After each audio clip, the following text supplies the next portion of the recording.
Welcome back to Car-Pinion, our weekly show on cars, the car industry, and driving in general. I'm Doug Stewart, Senior Digital Content Producer at Fox 61 in Hartford, and this is my friend Glenn Packman, who is a noted comedian in the tri-state area and a car enthusiast and longtime friend of mine. So, Glenn, this week, this is something I've seen on Instagram, and I assume it's on TikTok and some other places where it's car dealership. I'm calling it car dealership time machine, right? You pick a brand and you pick the year and you go say, what would you buy, right? So, I'm going to start us off, if that's okay by you.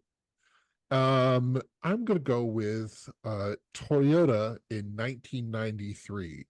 Weird time machine effect here. Da da da da da. All right. So if I had a time machine, I walked into a Toyota dealership in 1993. Let's say it's Lynch Toyota down the street here. I would immediately go and get a Supra. I just think they're great. All the supermodels, possible exception the current one, I'm a fan of, especially that era. Just really good looking, smart, just fun cars. That would be my first thing. My second thing would be a 4Runner. Oh, okay. And I have a picture that I'll put up of the 4Runner from that era that I rented and took on a driving trip from here to Ithaca and then down to Virginia Beach and back up to Connecticut, that I really, really, really liked. I thought it was a little underpowered, but it was a great color. It was a great car.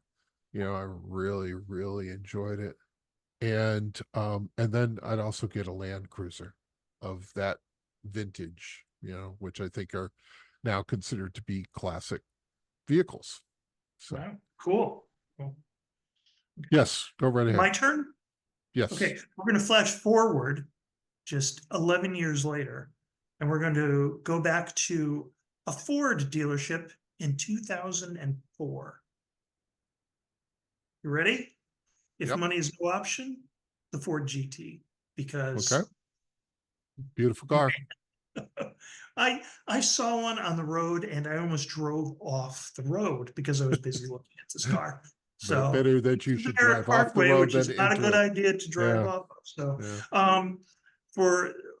for the people that watch us here, if you've never seen the film Ford versus Ferrari, I highly recommend it. It's entertaining as hell. It's not just about cars, but also about the people who build them and everything that goes into it. And it was the era when Ford took on Ferrari in racing and eventually built a car that beat them.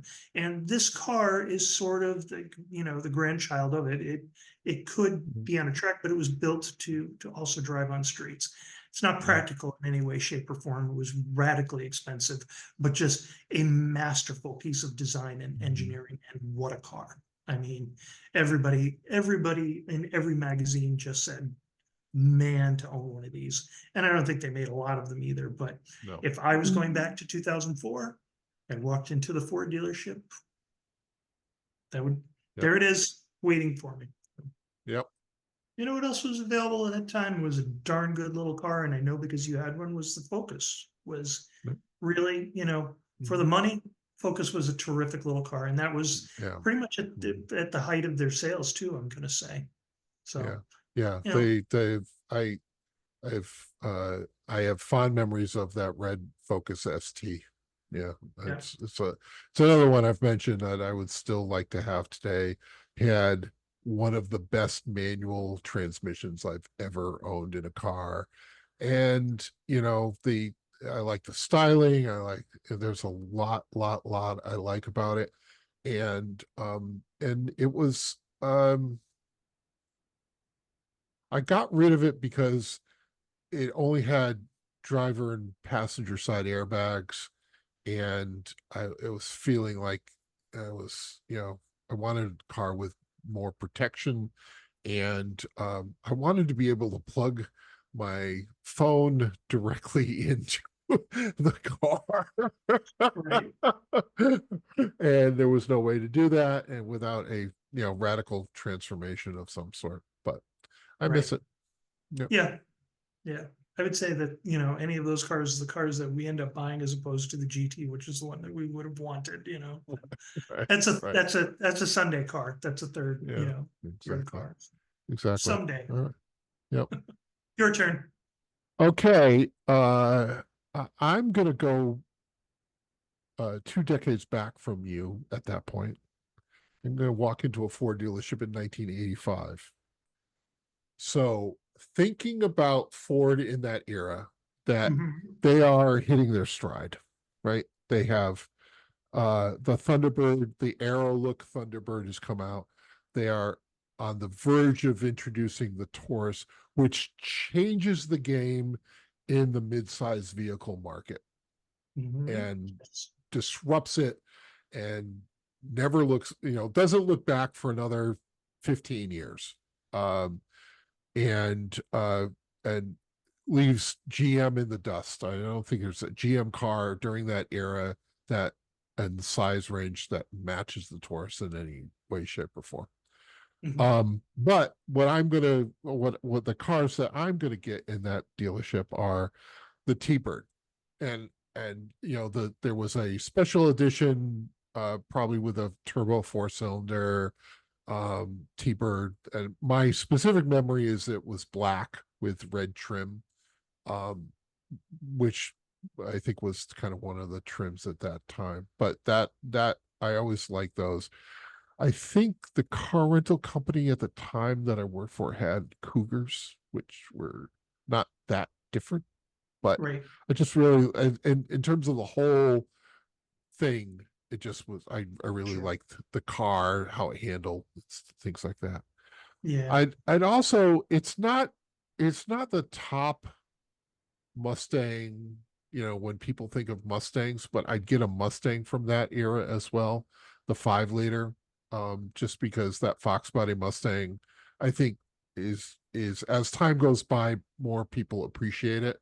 I think Yeah. that at the time people didn't really appreciate it for what it was, but yeah, Right. a 5 liter. Right. Yeah. And that LTD Crown Vic of that era, um, and its stablemate, the Mercury Grand Marquis, Mhm. but specifically not the sedans necessarily, but the wagons, the Country Squire Sure. and the Colony Park. And I may have mentioned it at some point in the past on this show that what I was working for the car rental company at this time, and we bought a Colony Park at a Ford vehicle auction. They were selling their fleet vehicles and stuff. Didn't have a lot of miles. It was black Colony Park with the wood side and a red leather interior. Man, that was beautiful. That was a stunning, stunning, stunning car. Yeah. Um, and anytime I had something that I had to haul from one location to another, like where's the Colony Park? Where's who has the Colony Park? And yeah, so those were ones that I would take back with. It's a big time machine because you have to transport all these cars, but Yes. Thank God it's a big time machine. Yeah. right, Yeah. right, Exactly. in our imaginations. All right, Yeah. your turn. I'm going to add only one to your list, and it's sort of Okay. it's a takeoff. Ford had their special divisions had put out the SVO version of the Mhm. Mustang, Yep. which was really we owned, by the way, a 1979 Mustang, Hmm. which was the Fox body, and really a pretty good car. I spent a lot of time in that car. It was my mom and dad's, of course, but it was a sharp car. It was a hatchback, but sporty. Everyone loved it. It was a very pretty car. I mean, everyone, really admired it. But the SVO was their special vehicles team taking this car and really honing it. And I remember reading all the way back then, just the critics being enamored of it. So Hmm. uh, Yep. that would that would be the one that would wedge in with the Hmm. others that you just mentioned on our way back to the current day and age. Your All turn. right. A little bit of a gimme. We're gonna we're gonna go a little bit further back. We're gonna go to 1970 and walk into what used to be a Datsun dealership. There was one in Manchester, right on Broad Street. And I mention this because for me, there are two quintessential cars, including one that out of everything that we talk about, if I could pick that random time machine to go back and buy a car, I would probably pick this. And that's the Datsun 240Z, which was just, I mean, I look at that car today and it doesn't look, it looks like something that could be introduced and saleable today, you know. Okay, it has round headlights on it, but it was just, God, it was an it car back then. You know, we had neighbors that had one, and I used to just hang out at their house so I could look at their car. And it was that really hideous shade of bright orange. It was opaque and just not, you know, they make nicer shades, but it was still just an amazing car. Inga, your kid's here again looking at the Z. Could you get him out of our garage? He's creeping us out. Yep. Back when cars had colors. Yes, exactly. At the same time, they were also selling the 510, which is a boxy little sedan, completely different, but also a blast to drive, you know? And I remember that car, you know, numerous times over being used in stock car races because the underpinnings were really good. So it's just two for the price of one. If somebody, you know, said you can only take the one car, I'd obviously walk out with the Z and then just cover it and not let anyone even look at it forever. But I don't, if there's room in the time machine, give me a 510. Yeah. I'm gonna go with I would totally buy both of those. I think you're absolutely right. Thank you.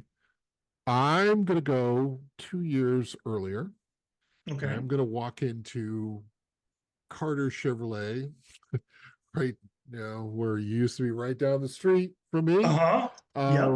And I'm buying 1968 and I'm buying a Corvette, which is I think, what is that? The C3? It's the third gen Corvette, just first year it came out. Yep. And because that's a classic car. That is a beautiful, beautiful, beautiful car. And before Corvettes, when when Corvettes were still Chevrolets and priced accordingly, as opposed to later on when they jacked up their prices to not be Chevrolets. And you know, they still sell them in a Chevy dealership, but they don't say Chevy on them anymore, much like the Mustang and the Wagoneer. Any case, so that would be what that Coke bottle design, you know, just beautiful. Not exactly practical. So in order to be more practical, I'm going to walk out of there with a Camaro. So this is the second year of the Camaro, 68. Yeah. I'm going to make sure it has the hideaway headlights because I think that looks really cool. You know, I don't think they had the Z28 at that point, but whatever the top trim level was, you know, and not a perfectly fine design. It's not the classic Mustang design, although it, you know, it has those same proportions. But I think of I think of all the Camaros that they've built. That's one of the nicest looking ones, if not the nicest looking ones. So yeah, so that would be what I was. That's where I'm thinking. Cool. I'm gonna add one more to the list then. They were making the Chevelle at that time, and you know, really a beautiful car. All of these are crush cars you're talking about, you know, cars to have a good solid crush on. I would have been only 6 years old, but I remember all of these cars distinctly. And that's saying a lot because how much can this brain retain? Well, useless trivia, plenty, you know. I remember seeing a Camaro in 1968. I do, I honestly do. So the Chevelle was the same thing. So My I Uncle have a Michael friend had who, one. go ahead, My Uncle Michael had I think a 67. Yeah. Chevelle. Yeah. No, Camaro. Oh, Camaro. Okay. Yeah. Uh, Mhm. I have a friend who does car shows and he has a restored Chevelle and it's just Mhm. a gorgeous car. The Chevelle SS and it was just, Mhm. Yeah. car of the dream. My brother Jeff, who has been a guest here talking about his Honda Accords over the years, had several Chevelles. Um, and a Camaro actually, to now that I think about it, he had a Camaro as well. Um, and uh that 72 was the vintage that he had, two 72 Chevelles. Um, and nice cars. Just that's a that A body, I think was an A body then. Classic design. That's just a beautiful car. Right. All right, back to you. I got one more. Okay. Since we're talking time machines, let's do a quote unquote real time machine. Get Einstein and hop in the DeLorean and go back to a Chevy dealership in 1955. Okay. That's when Back to the Future was when what Marty got sent back to.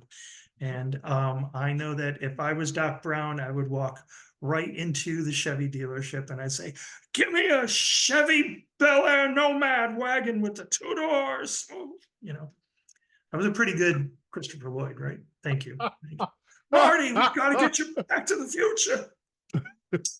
Anyways, um, just I think for the in the 1950s, that's one of those eras where you had car makers just blooming and just the Bel Air is a gorgeous Mhm. car. I would take Mhm. one of those too. But they made the two-door wagon version, The Nomad. Yeah. the Nomad, which is just when I think of a classic car from the 50s, it's a surfer wagon, Mhm. it was just it was just so cool, And I Yeah. can't say I've ever driven one or how great the engineering was, but I don't care because Mhm.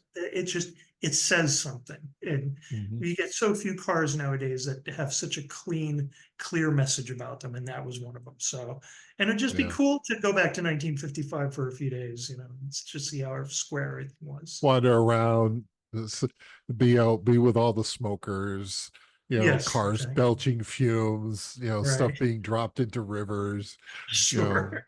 many Sure. many people who didn't have full civil rights. Yeah.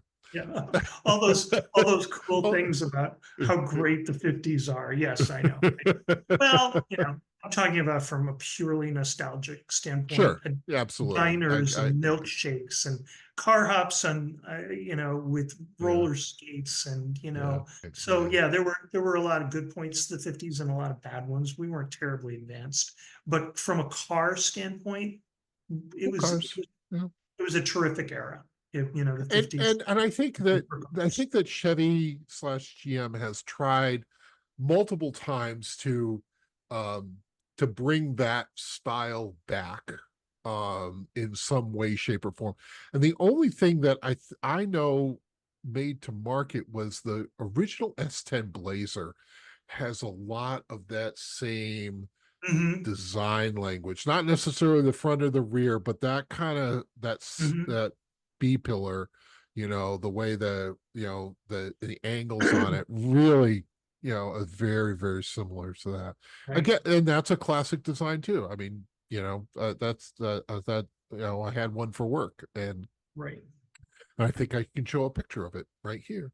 But yeah, that's kind of it's all very interesting. It's that era and what they were. I mean, it's the classic you know US the American car industry is kind of at its peak point. Like they Yeah. they Yeah. have all of the market share practically, and they can come up with all these things, and the highways are being built, and you know Yeah. Yeah. we could talk a lot about highways and where they were routed, but okay, we'll just move on from that. But You know, Right. it's a very interesting history, folks. If you don't know anything about where highways were built and why they were built in certain areas, Look it up. Yeah. yeah. I, Read The I Power think Broker it's, by Robert Cato. Anyway, so I think but it's yeah, worth, no, go ahead. go ahead. No, go. Oh, it's to me, it's worth mentioning that Chevy did try to recapture some of that lightning in the bottle with, specifically with the HHR, and the SSR. The HHR was also dubbed the Me Too Cruiser because it borrowed so heavily from the PT Cruiser, Yeah. which was a big hit. And now PT Cruiser is like the ultimate polarizing car, but they They were were really popular when they came out. Those cars, they couldn't keep them on the lot, and they were nope. really popular. No, You know, and frankly, for what they were aiming for, and I know a lot of people think they were ridiculously ugly, but the PT Cruiser, they were going after the look of a Woody station wagon from the same yeah, era. And I think they succeeded in many ways. absolutely, And for all absolutely. intents and purposes, it wasn't ever designed to be a great car automotively. It was designed to be a good car automotively, and it was. Tons of room on the inside, not tons of engine, but it wasn't meant to be all that. It was It just was a neon. It was a yeah, neon yeah, it was a underneath. Yeah. neon with the extra styling. So, Mhm. and then Chevy saw that and said, "Hey, we can do the same thing." But when they and imported their design language, it and didn't work. hired the same guy who designed the PT Cruiser to design the HHR. Right, right. Do you know And then what a you couple know of what years, HHR stands for? I do not. Heritage High Roof, because it has elements of the original Chevy Suburban, Uh, much smaller. Yeah. yeah, Okay, I'm sorry. You were still making a never point. worked right. That's okay. It just a couple of years later, they came out with the SSR, which was the weird little pickup thing that was supposed to be sort of a throwback to, and didn't Mhm. work either. So No, really reviled by the auto industry. just everyone.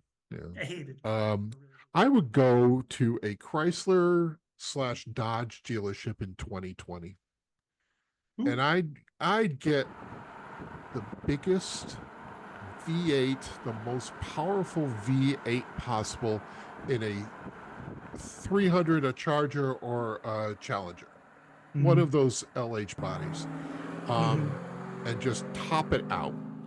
Just if the wide body existed at that point, and I believe it does at that point, that's what I'd get.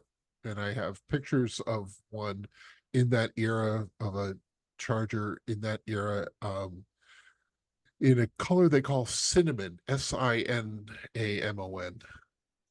Yeah. Which, you could say a lot of those are quintessential American cars, right? Mm.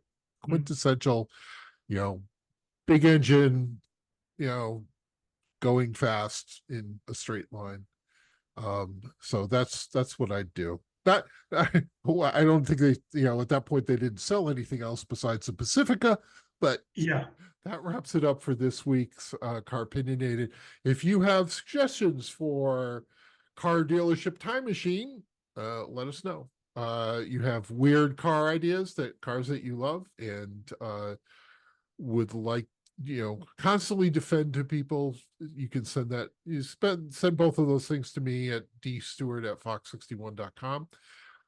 Give us a like and subscribe on YouTube. That helps us out. And helps the little algorithm to deliver our fine little show to more people.